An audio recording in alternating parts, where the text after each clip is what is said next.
Hello, this is Tim from Your 6 Studios. Today in this video I'm going to show you how to import your contacts from your SIM to your Samsung phone. And this could be easy, just going down to the phone option right here. Go on over to contacts, so you can't be under keypad, you want to go to contacts. Go to the three dots right here, choose this and go to contact settings.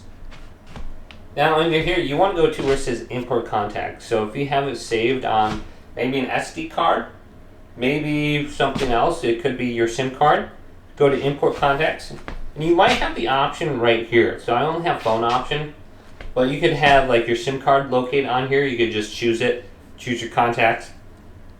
Now if I go to phone right here, if I have my contacts saved to my SD card, I can simply download them from my SD card. So if I transferred my SD card from one phone to the next, I could bring along all my contacts. Now, it's very easy to save them to like your SD card or something. You just want to go to export contacts right here, and you can pretty much download your contacts list right here.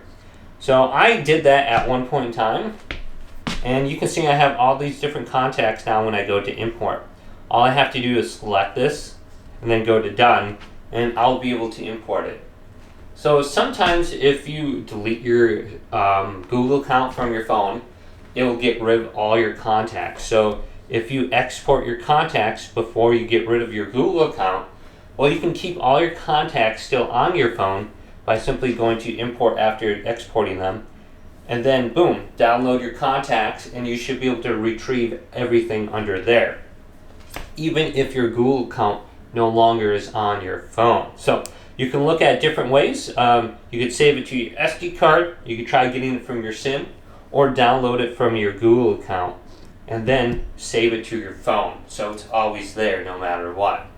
Hopefully this video did indeed help you out. If it did, leave it a big thumbs up, and subscribe to my channel down below.